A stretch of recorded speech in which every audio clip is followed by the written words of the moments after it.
hath ala tamassuki bi kitabillahi wa sunnati rasulih sallallahu alaihi wa alihi wa sahbihi wa sallam wa du'a ilal huda wa dalalata alal khair bitigha'a mardatillahi wa qurbihi wa thawabih. Subhanaka la ilma lana illa ma 'allamtana innaka antal alimul hakim wa la haula wa la quwwata illa billahil aliyyil azim. Allahumma inna na'udzubika min ilmin la yanfa'u, qalbin la yakhsha, wa nafsin la tashba', wa 'ainin la tadma', wa amalin la turfa', wa min du'ain la yustajabu laha bi rahmatika ya arhamar rahimin. Allahumma inna nas'aluka al-ilma ladunni wal mashraba as-safiyal hani ya wahhabu ya ghani. Allahumma la sahla illa ma ja'altahu sahla wa anta taj'alul hazana idza syi'ta sahla. Allahumma sahhil lana hifdzal ulum wa hab lana wasi'atil fuhum bi jahi nabiyikal ma'sum. Jamaah kaum muslimin wal muslimat rahimakumullah, alhamdulillah kita dapat melanjutkan kembali mudzakarah kita pada kitab Wasailul Wusuli ila Syama'ilir Rasul, di mana pembahasan kita pada pertemuan yang lalu telah sama-sama kita bahas tentang apa yang disampaikan di dalam kitab At-Tahdzib, bahwa nama Nabi Muhammad sallallahu alaihi wasallam di dalam Al-Qur'an adalah Rasul Nabi Ummi. Ma ma'nal ummi? Makna ummi ini menjadi satu materi diskusi di kalangan para ulama. Jumhur mengatakan bahwa makna ummi itu artinya adalah tidak membaca dan tidak menulis.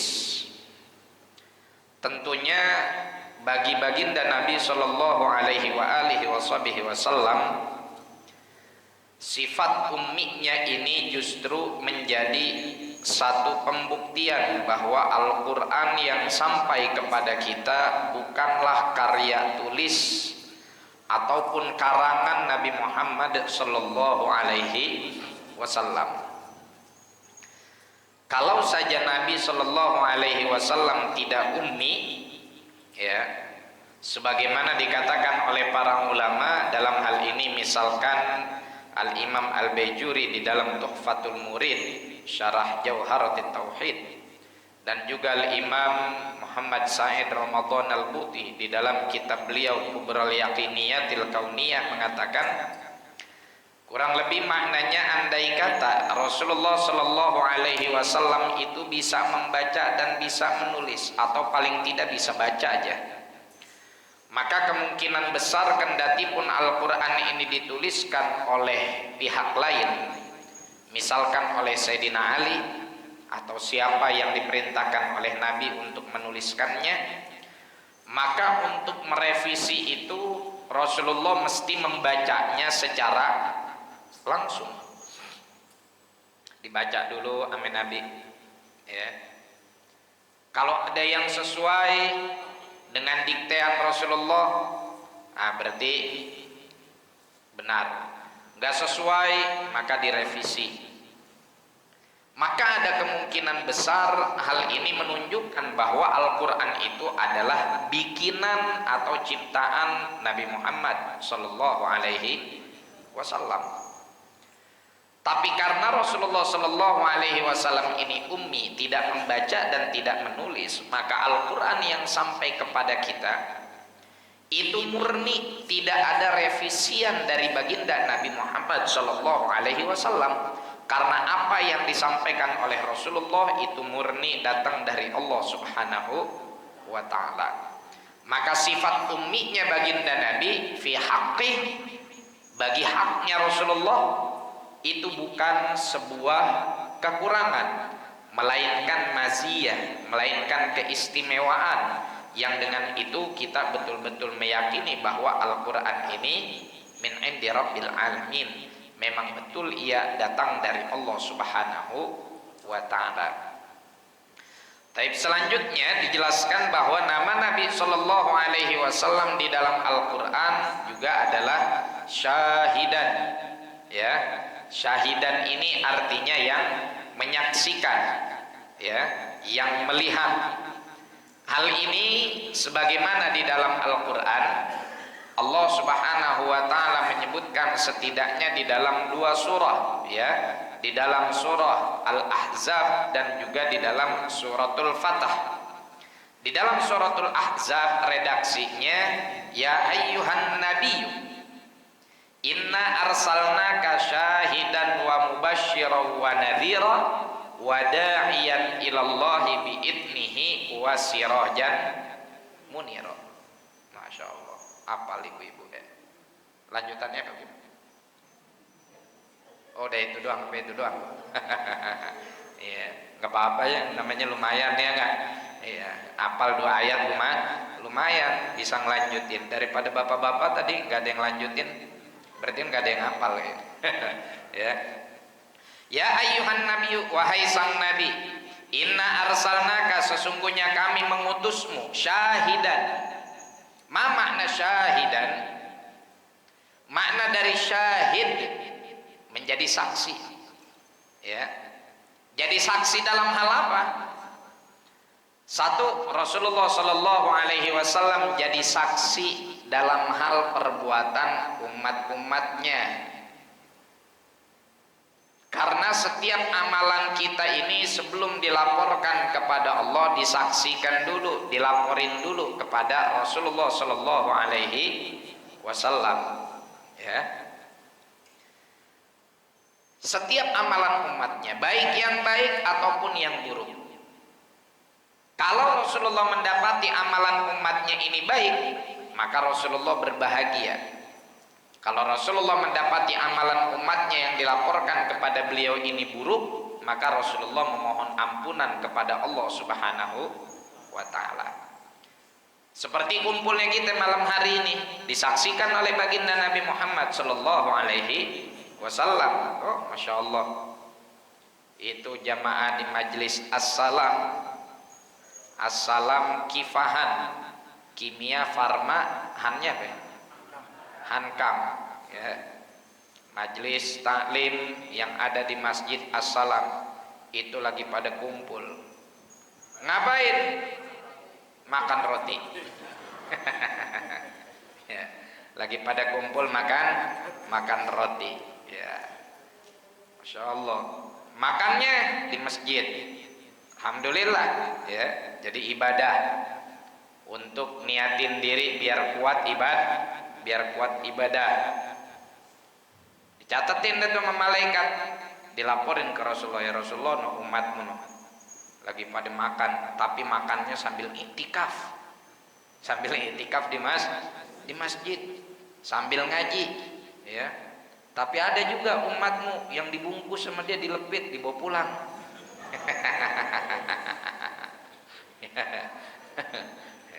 Insya Allah, ya. Nggak mau masak roman ibu ya. Dilaporin ke Rasulullah Sallallahu Alaihi Wasallam. Wa Nabi Sallallahu Alaihi Wasallam juga sebagai mubasyir, syahidan wa mubasyir. Apa itu mubasyir? Pemberi kabar gembira. Semua berita-berita tentang kenikmatan di akhirat, maka ini adalah tugas Nabi sebagai mubasyir. Dan kita juga umatnya diperintahkan oleh Rasulullah Shallallahu Alaihi Wasallam itu diperintahkan kita untuk jadi mubasyir juga, ya. Apa itu mubasyir? Yang ngasih kabar gembira. Kata Nabi, basyiru wala tunaffiru. Redaksi sebelumnya, yassiru wala tu'assiru, basyiru wala tunaffiru. Yassiru, kasihlah kepada umat itu kemudahan, wala tu'assiru, dan jangan dibikin kesusahan, kesulitan, ya. Permudahlah urusan orang lain, tentunya dalam hal yang masih masuk ke dalam dhawabit syar'iyyah dan yang masih masuk ke dalam pendapat yang memiliki dalil yang kuat, ya. Kasih kemudahan selama masih ada pendapat yang memiliki argumentasi dan dalil yang kuat. Misal Ustaz, boleh nggak saya ngeluarin zakat dengan uang, bukan dengan beras? Pendapat madhab Syafi'i, muktamadnya saklek, nggak boleh ngeluarin zakat kecuali dengan makanan pokok. Makanan pokoknya apa? Beras, ya beras. Makanan pokoknya apa? Gandum, ya gandum. Kita punya teman-teman waktu ngaji dulu di sono, di seberang ya, itu dari Afrika, dari Uganda. Makanan pokoknya apa? Pisang, ya. Orang Afrika tuh makanan pokoknya pisang. Ya udah ngeluarin zakatnya pisang. Boleh nggak ngeluarin zakat pakai timah, pakai benda lain yang menjadi nilai tukar, yang menjadi alat tukar dengan nilai yang sama? Kalau kita ngikutin madhab Syafi'i nggak boleh. Tapi begitu kita ngelihat maslahat, oh ya kalau kita ngeluarin zakat fitrah semuanya pakai beras, ntar fuqara masakin dapatnya beras, lebarannya ilokan jadi memberi. Ilokan jadi ayam pitik matolin beras, tok nggak punya duit buat beli semur, ya nggak punya duit buat beli baju baru, nggak punya duit buat beli bumbu dan lauk, masa dia mau makan beras doang, ya?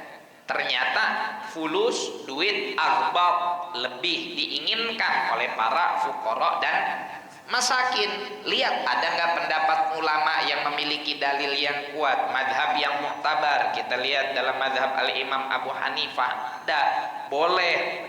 Berarti sekarang boleh kita ngeluarin zakat pakai duit dengan syarat. Kalau kita ngikutin pendapatnya Imam Abu Hanifah yang memperbolehkan ngeluarin zakat pakai uang, maka ikutin nisabnya al-Imam Abu Hanifah. Nisab dia lebih gede daripada nisabnya Syafi'i, ya, daripada nisabnya madhab Syafi'i. Sebagian ulama ada yang saklek, enggak boleh trans madhab dan lain-lain sebagainya. Tapi kita juga alhamdulillah banyak ulama-ulama yang muktabar, ulama-ulama mutaakhirin, muasirin, kontemporer, yang mereka terkenal kezuhudannya, kewaraannya, juga memperbolehkan mempraktekkan hal ini. Silahkan dipakai. Ini namanya min babit taisir, memberikan kemudahan bagi kaum muslimin. Mudah buat yang ngeluarin, mudah juga buat yang dapat, ya. Yang ngeluarin mudah, bisa pakai duit kapan aja, di mana aja, ya.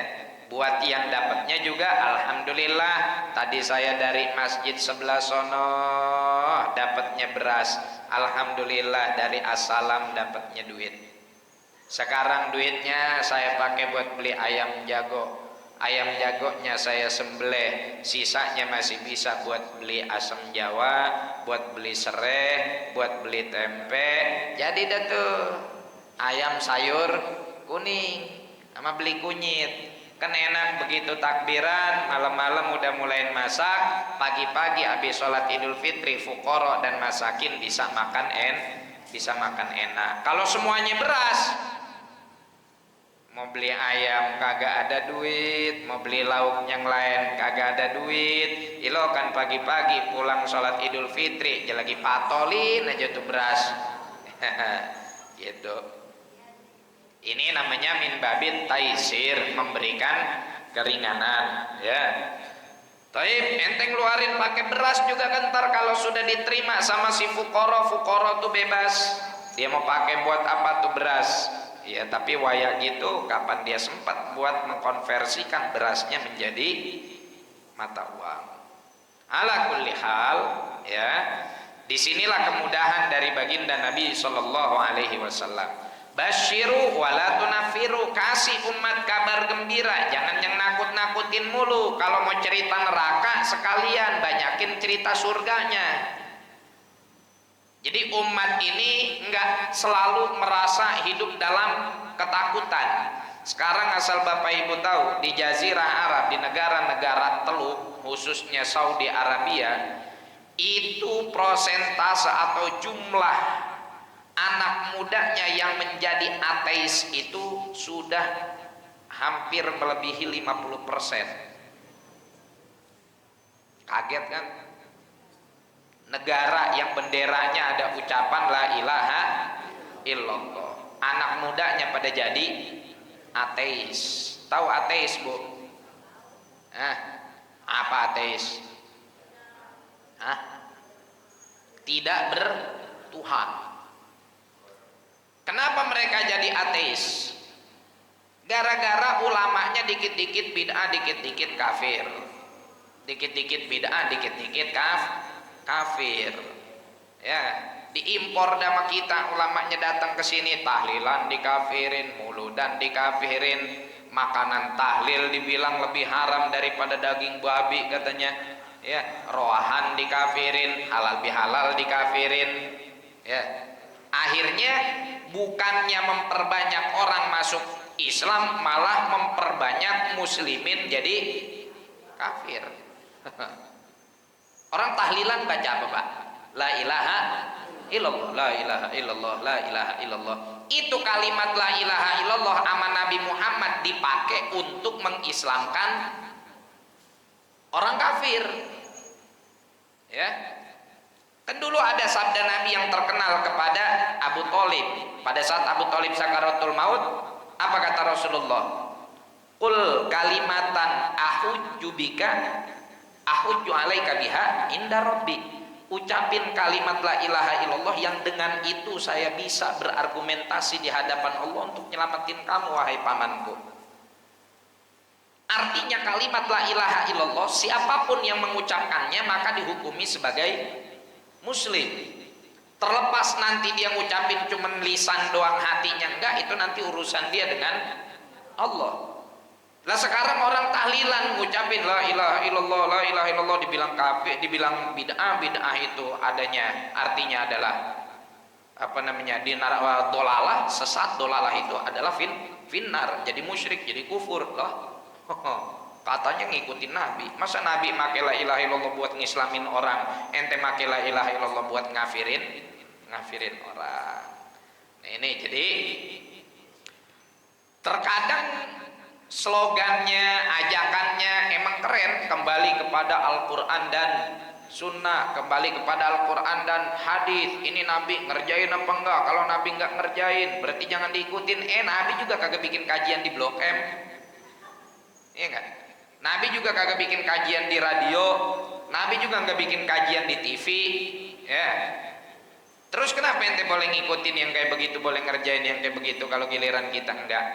Tapi itu tahlilan kan kata dia sebuah ibadah yang baru. Ibadah yang baru bagaimana? Orang sama kok ngucapinnya la ilaha illallah, tidak ada Tuhan selain Allah. Sama seperti Anda melakukan kajian di satu tempat pindah ke tempat yang lain. Rasulullah bikin kajian di mana? Emang di masjid. Masjidnya Masjid Nabawi. Terus kalau mau bikin kajian di masjid lain nggak boleh. Mau bikin kajian di rumah nggak boleh. Boleh-boleh aja. Sama kayak kita tahlilan. Emang ngucapin la ilaha illallah cuma boleh di masjid doang. Nggak boleh ngucapin la ilaha illallah di rumah, nggak boleh ngucapin la ilaha illallah di kuburan, nggak boleh ngucapin la ilaha illallah di atas kapal laut. Gitu. Nah, hal-hal yang kayak begini, tanfir yang seperti ini bikin orang jadi agama itu udah bikin takut. Karena nggak ada kabar gembira, nggak ada harapan, adanya cuma nakut-nakutin doang. Lah anak muda zaman sekarang makan ngocol. Iya enggak? Anak muda zaman sekarang kita takut-takutin lagi malah makin songong. Kata dia, aku daripada gue masuk Islam ntar begini-begini malah masuk neraka, mending gue kagak Islam sekalian. Begitu kata dia. Akhirnya pada jadi ateis karena merasa ketika bertuhan itu tidak membawa kenyamanan. Justru bertuhan itu membawa ketakutan. Akhirnya begitu jadi ateis, udah ada tuh. Emang dasar, mohon maaf, kita mah bicara fakta sejarah aja, ya. Kita aja yang kadang-kadang kurang literasi, begitu melihat satu simbol udah paling bangga. Makanya saya mohon maaf nih Pak, besok-besok kalau Indonesia lawan Arab Saudi, jangan sekali-kali ngomong tanah air lawan tanah suci. Tanah suci mah cuma Mekah sama Madinah. Selebihnya mah bukan tanah suci. Ya, selebihnya bukan tanah suci. Ya, lagian tanah suci mana yang dipakai buat kemaksiatan? Ya. Jadi hati-hati, kadang-kadang kita punya mulut, kita kagak mikir dulu. Padahal dari anatomi tubuh kita, otak dulu baru mulut. Supaya apa? Mikir dulu baru ngomong. Kita ngomong dulu. Sebelum ngomong kagak mikir, habis ngomong kagak mau mikir.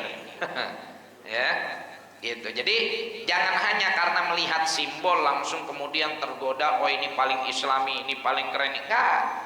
Apapun itu, bukan hanya simbol satu negara saja, simbol apa kek, mau partai politik kayak apa kek, kalau udah membawa nama-nama agama untuk kekuasaan, jangan gampang tergoda.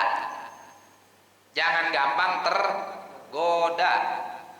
Mau apa ke lambangnya, mau apa ke kampanyenya, kalau sudah bawa-bawa nama agama, jangan gampang percaya. Teliti dulu, ikutin dulu. Akhirnya jadi apa? Sekarang jadilah pemimpin barunya sekuler. Ya enggak? Pemimpin barunya jadi sekuler. Jedah dijadiin pertunjukan artis-artis barat Eropa yang udah pakainya bikini. Nah, udah masuk ke dalamnya pemain-pemain bola dan lain-lain sebagainya. Fashion show ala di Paris. Itu kan yang sekarang kelihatan. Yang sebelum sekarang kelihatan udah banyak tuh mereka-mereka yang naruh homer di bunker bawah tanah, yang kelas paling mahal, yang orang Paris aja nggak berani minum, nggak punya duit. Mereka dengan kekuatan minyaknya punya duit, bisa beli itu. Gitu. Jadi jangan hanya karena lambang, begitu datang ke Indonesia, ini Nasirus Sunnah, belum tentu. Emang kita di sini nggak punya Nasirus Sunnah. Guru-guru kita juga di sini, masya Allah, ya enggak. Gara-gara perjuangan berkah, perjuangan dakwah mereka, negara atau daerah pulau yang dulunya penganut animisme, dinamisme, sekarang menjadi Muslim. Terbesar kedua, sekarang kedua, kebalap sama Pakistan. Sekarang Pakistan nomor 1 paling banyak, ya, dari segi jumlah Muslim terbesar. Pakistan paling banyak, dia enggak KB. Kita makan disuruh KB, ya. Ntar kalau kita kagak KB nih, waduh, ngebalap lagi nih, ya, ngebalap lagi. Soalnya orang tua kita dulu mikirnya banyak anak banyak rezeki. Begitu KB pikirannya sama, cuman dilanjutin, banyak anak banyak rezeki, yang kudu dicari. Ya, kalau zaman dulu banyak anak banyak rezeki, titik, udah tawakal kepada Allah. Kalau zaman sekarang takut, banyak anak banyak rezeki yang kudu dicari, makanya rada-rada takut. Akhirnya ya udah 2 cukup dah, ya 2 cukup. Kalau orang dulu kan emang kawinnya juga muda-muda, 15 tahun udah pada nikah, ya enggak. Perempuan zaman dulu 14 tahun udah pada nikah, tiap tahun brojol. tiap tahun beranak. Oh, berarti kalau dia umur 15 tahun nikah, dia umur 25 tahun udah punya anak 10. Pengalaman ini. Ya, atau paling enggak udah punya anak 5 dah, 2 tahun sekali dah, jangan tiap tahun. Ya, 2 tahun sekali, umur 25 udah punya anak 5. Zaman sekarang umur 25, waduh, masih sibuk meniti karir. Ntar begitu umur 30 baru dah pusing sendiri, ya enggak, baru pusing sendiri. Giliran lebaran ditanyain kapan nikah aja sewot sendiri. Kemarin lagi banyak yang nanyain, lagi banyak yang mau ngelamar, sibuk sama karir. Sekarang udah ketuaan, ada yang nanyain, sewot sendiri. Emang aneh orang zaman sekarang, aneh. Ya. Aneh orang zaman sekarang. Walhasil ala kulli hal, sekarang Indonesia kedua di bawah Pakistan. Kenapa bisa cinta kepada agama ini? Karena para dai yang membawa Islam ke kita membawanya kabar gembira, bukan nakut-nakutin doangan. Begitu dia udah seneng, baru diingetin, hati-hati kalau maksiat nanti ada hukumannya. Cuman ente kalau emang maksiatnya pada akhirnya kepleset, ya masih ada pintu kesempatan buat ampunan. Tapi masa iya kepleset sengaja? terlalu naif, terlalu bodoh kalau kita sengaja kepleset, udah tahu di situ ada tai kebo, ngapain diinjak? Ini enggak, kan bisa loncat. Ya, jangan diinjak. Ini Pak Ustadz, tai kebonya ambak-ambakan gara-gara diacak sama bango. Emang apa tuh bango ngacak-ngacak tai kebo? Orang jadi tantangin sama tilil. Nah, itu mah penriwayat si jantung, omongannya bokir. Ya. Nah udah, yang namanya maksiat mah jangan dikerjain. Pak Ustadz, saya udah terlanjur berbuat maksiat. Ya udah, silakan bertaubat kepada Allah Subhanahu wa Ta'ala. Orang yang bertaubat maka kembali dari taubatnya seperti nggak punya dosa. Gitu. Jangan orang, Ustadz, kenapa kamu? Saya maksiat, neraka. Waduh, ya. Nggak boleh. Sama kayak dulu yang diceritain oleh Nabi Shallallahu Alaihi Wasallam di zaman di kalangan Bani Israel, ada tukang begal, ada tukang jagal, tukang mabok, sekaligus tukang nyawer. Satu orang nih, maksiat apa juga dikerjain tuh. Mabok, udah nggak mabok dia mah. Maksudnya udah nggak mabok tuh bukan udah nggak minum. Minum apa juga udah nggak mabok. Udah saking bahalnya. Ya enggak, udah pro player lah dalam dunia permabukan. Ngebunuh, waduh udah banyak. Mau taubat tuh ceritanya tuh. Datang ke kiai, datang ke syekh, datang ke ulamanya. Oke, set nih orang datang ke rumah kiai bukan salam, bukan apa, bor kali mah ngasih roti, men air putih doang. Oke, ngapa? Saya mau tobat. Tobat dari apa? Dari maksiat. Maksiat apa? Banyak. Mabok, nyolong, ngebunuh, udah 99 nyawa. Wah, ente mah kerak neraka. Ente mah kerak neraka. Susah udah pintu tobat terbuka buat ente. Ente mah bahan bakar api neraka, percuma tobat juga.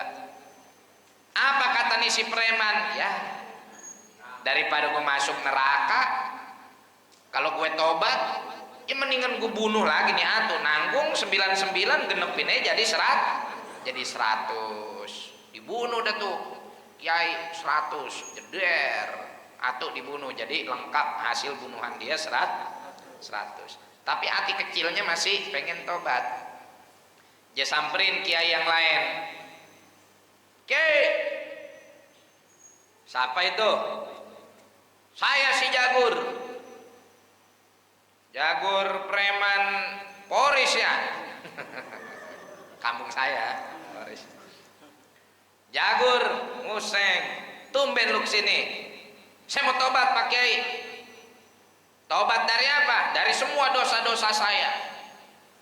Kira-kira diterima nggak tobat saya? Emang udah dosa apaan aja lo? Nyawer, terus mabok, bejina, nyolong, ngebunuh apalagi. Ini juga baru selesai ngebunuh nih tadi. Saya udah ngebunuh 99, saya mau tobat ke rumah kiai kampung sebelah, katanya percuma saya tobat, saya kerak neraka. Tanggung kata saya 99, saya lengkapin aja jadi 100. Waduh, ini kiai ngompol. Dengar cerita begitu deg-degan ya. Daripada gue jadi nyengker 101, mending gue bilang, ya dah, lu tobat aja dah. Akhirnya dia bilang, ya udah tobat aja kalau mau mah. Insya Allah diterima. Kata dia dalam hatinya, daripada gue yang ke 101. Mana baru kawin lagi yang ketiga katanya. Ya. Walhasil dikasih kesempatan buat bertobat.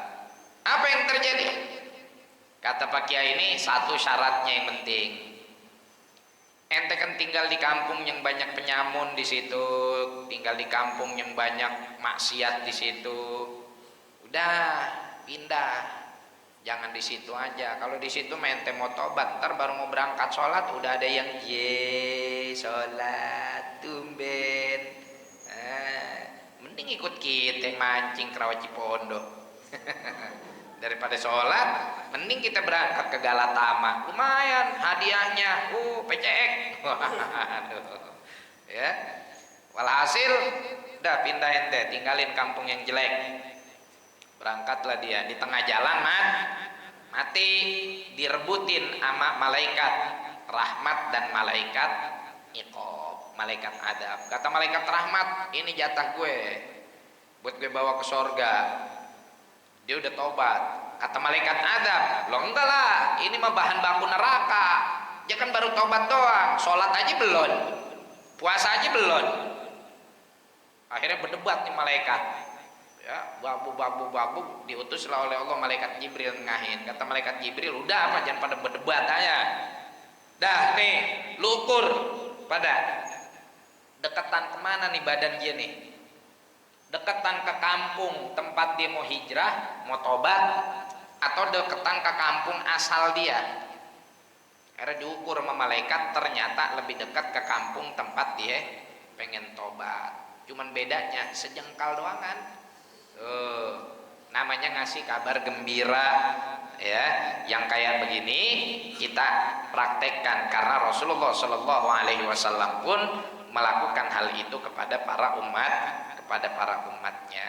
Yang terakhir nadhir, ya tetap kasih juga peringatan lah, ya, jangan kabar gembiranya doang, nanti manusia nggak punya rasa takut. Tetap manusia juga harus diberikan peringatan agar dalam kehidupannya dia punya rasa takut untuk was-was dan mawas diri, ya, terhadap apa yang menanti dia dari siksaan Allah kalau seandainya dia melakukan kemaksiatan. Da'iyan ilallahi bi'idnih. Nama Nabi selanjutnya adalah da'in ilallah, yang menyeru kepada Allah bi'idnih, dengan izin dari Allah. Ingat nih Pak, dai itu tugasnya berdakwah. Dakwah itu mengajak. Ngajak kemana? Ngajak ke Allah. Bukan ngajak ke madhab, bukan ngajak ke madrasah, ke madrasahnya dia, bukan ngajak ke madhabnya dia, apalagi ngajaknya ke dunia, apalagi ngajaknya ke partai, apalagi ngajaknya ke caleg, apalagi ngajaknya ke calon. Tapi Pak Ustadz, ini kan dia ngajak ke calon karena ini adalah calon yang paling ringan madorotnya, ya, dan ini adalah bagian dari agama. Baik, kalau Anda memang mengajak dan sudah yakin bahwa calon yang diserukan tersebut adalah yang benar-benar nggak ada salahnya, silahkan. Tapi Anda tanggung jawab nanti di hadapan Allah Subhanahu wa Ta'ala. Ya mohon maaf, yang udah juga kan begitu, ya enggak? Ya udah nggak usah disebut dah, ya mikir aja daripada dewek dah, ya. Masya Allah, kemarin partai ini anti Islam, fulan representasi Islam. Lah sekarang jangan ngumpul bersatu. Sekarang ngumpul bersatu. Mau yang mana nih yang kita hukumi nih? Apakah yang ini jadi anti Islam atau yang tadinya anti Islam karena didukung ini jadi tobat, sekarang jadi cinta Islam? Pikir dewek-dewek. Jangan ngajak-ngajak saya. Gitu. Jadi da'in ilallah, ngajak tuh kepada Allah. Kalau memang sudah betul-betul ada keyakinan bahwa ini akhafud dhararain, sudah cukup ngasih isyarat aja, nggak usah pakai mengkampanyekan, apalagi yang betul-betul seakan-akan fulan ini udah nggak ada dosanya, udah benar. Makanya saya kadang-kadang sampai segala dibanding-bandingin sama Umar bin Khattab, dibanding-bandingin sama Sayyidina Usamah bin Zaid. Kita punya dalam sejarah pemimpin yang masih sangat muda. Nabi Muhammad Shallallahu Alaihi Wasallam menjadikan Sayyidina Usamah bin Zaid sebagai pemimpin peperangan di usia 17 tahun. Gara-gara buat memuluskan pemimpin yang masih muda di umur 30 tahun, ya. Apalagi umur 30 tahun, 17 tahun aja. Hei, ya Allah, Sayyidina Usamah bin Zaid bandingin sama bocah yang kemarin Ya, Sayyidina Usama bin Zaid berapa hafal Quran? Sayyidina Usama bin Zaid bagaimana sholatnya? Sayyidina Usama bin Zaid bagaimana mulazamahnya sama Rasulullah Sallallahu Alaihi Wasallam? Hibbi Rasulillah, punya bapak namanya Zaid bin Harithah, anak angkat kesayangan Rasulullah. Anaknya Sayyidina Zaid ini Sayyidina Usama yang diangkat oleh Rasulullah sebagai panglima di usia masih sangat muda, dicintai oleh Rasulullah karena demen ngaji, demen ibadah. Lah, bocah disamain sama Sayyidina Usama bin Zaid, boro-boro ibadah, boro-boro ngaji, subuh aja kesiangan, datang ke rumah kiai juga lempengan mau dicoblos doang, pakai disama-samain sama sahabat. Aduh, gemedaan. Yang nyamain dokter lagi. Nih, kita ngelihat pemimpin seadil apapun saat ini, Pak, jangan sampai lidah kita keceplosan fulan mirip Umar bin Khattab. Jangan. Kagak ada samanya. Mau bagaimana juga? Lah Sayyidina Umar mah udah jadi asyra mubasysyarin bil jannah. Khalifah yang kekhalifahannya disebutkan oleh Nabi sallallahu alaihi wasallam, al khilafatu ba'di 30 sana. Khilafah setelah saya itu yang Rasyidah itu cuma 30 tahun. Iya enggak? Dan Sayyidina Umar bin Khattab perjuangannya, kezuhudannya, kewaroannya, adamul khaufnya beda sama pemimpin di negara kita ataupun di negara yang lain. Maka kapan Sayyidina Umar pakai patwal? Segitu aja udah beda. Iya enggak? Pejabat kita kalau kagak dipatwal emang mau keluar? Legogah, kena macet. Jadi hentikanlah persamaan-persamaan yang kayak begini hanya dari satu sisi, yang sebetulnya satu sisi tersebut gak akan pernah menutupi sisi-sisi yang lain. Ya kalau mau bilang pemimpin di dalam Islam yang masih muda ada, ya diperbolehkan karena di dalam hukum fikih orang boleh memimpin dari umur sekian, udah gitu aja, jangan pakai ngebandingin anak muda ini mirip sama anak muda di zaman Rasulullah. Ya beda, ingusnya beda.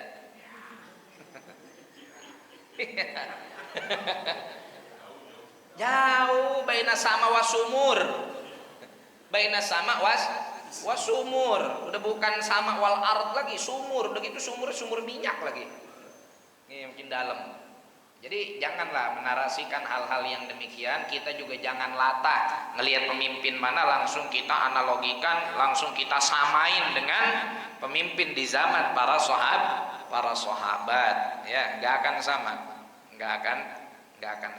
Kalau mau lihat perbuatannya ya bandingkan perbuatannya yang di situ ada kesamaan, ya, dengan tetap harus memberikan supremasi yang lebih tinggi kepada para sahabat radhiyallahu taala anhum wa ardhahum. Intinya dakwahlah kepada Allah.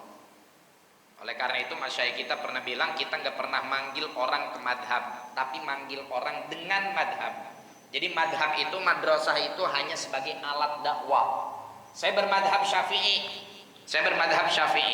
maka saya jadikan madhab Syafi'i saya sebagai alat saya dalam berdakwah. Ketika ada orang yang belum paham agama Islam, belum paham ibadah, saya ajarin mereka ibadah, tata cara ibadah menurut madhab Syafi'i.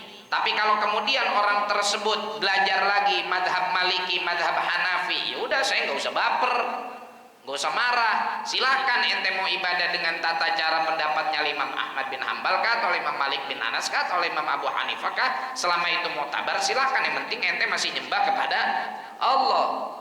Ya, saya ngajak fulan dengan madrasah saya, madrasah tarbiyah saya, madrasah Hadramut, madrasah Sadah Al-Ba'alawi, madrasah Alawiyah. Enggak saya nyalahin orang yang mau berdakwah, orang yang mau menyembah Allah bertorikoh dengan torikoh Qadiriyah, torikoh Naqsyabandiyah, torikoh Idrisiyah, ya, torikoh Syadiliyah dan lain-lain. Silahkan torikoh Ghazaliyah, fadol, silahkan. Yang penting kita sama tujuannya, menuju kepada Allah, ya. Yang salah adalah ente kemarin ngaji mana? Kok sekarang ente ngaji sama fulan, ente laknat dari murid aneh.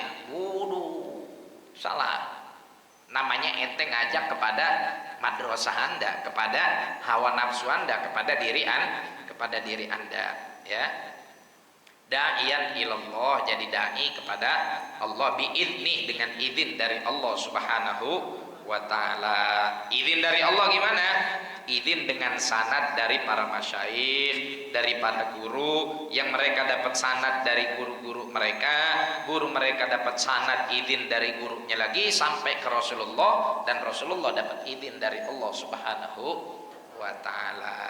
Bukan asal dakwah aja, ya enggak, baru hijrah 2 bulan 3 bulan jadi konten kreator, jadi pengisi acara di TV, kemarinnya habis peluk-pelukan sama yang bukan mahram, habis tampil syuting dengan perempuan yang buka aurat, tiba-tiba hijrah, tiba-tiba belajar agama, sanadnya kagak ada, ngajinya kagak lengkap, mondok kagak pernah, tiba-tiba dakwah ini bid'ah, ini syirik, ini haram, ini bid'ah, ini syirik, ini haram. Woi, waduh, cuma modal jenggot sama jidat doang diitemin, tiba-tiba kayak begitu. Lah kita yang mondok bertahun-tahun juga kagak berani ngapirin orang, gak berani nyirikin orang, gak berani nyirikin orang. Mana sanad ente? Ada nggak sanad ulama-ulama terdahulu sebelum anda dan sebelumnya lagi ke generasi berikutnya yang ucapannya seperti yang anda ucapkan? Mesti putus. Yang dia ucapin mesti putus. Emang baliknya kemana? Ya, cuman ke 1 atau 2 nama yang dari situ dia pun tidak diakui oleh guru-gurunya. Yang kalau kita lihat guru-gurunya menyampaikan tidak seperti yang mereka sampaikan, tapi yang disampaikan oleh guru-gurunya yang persis dengan generasi sebelumnya adalah apa yang selama ini dibawa oleh para ulama kita, ulama ahli sunnah wal jamaah. Wallahu a'lam bishawab. Al-Fatihah bil qabul wal iqbal wa salahikul ahwal hadratir izinina Rasulillah sallallahu alaihi wasallam maula Bilal al-badril mutalalan Allah ta'ala yaftah alaina futhal arifin warzuqna kamal ikhlas wal yaqin tsabbit aqdaman al qadamil habibil amin yaqdilana jamil hajat kana jamil muhammad kullu kulladun wa sallallahu alaihi wa syafana kullal qurub ila hadratin nabi Muhammad sallallahu alaihi wa alihi wasallam bisirril Fatihah. A'udzu billahi minasyaitonir rajim. Bismillahirrahmanirrahim. Alhamdulillahi rabbil alamin arrahmanir rahim maliki yaumiddin.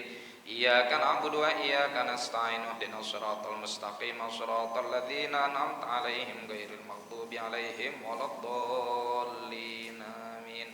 Subhanakallahumma bihamdika asyhadu an la ilaha illa anta astaghfiruka wa atubu ilaik. Wa a'fu minkum. Assalamualaikum warahmatullahi wabarakatuh.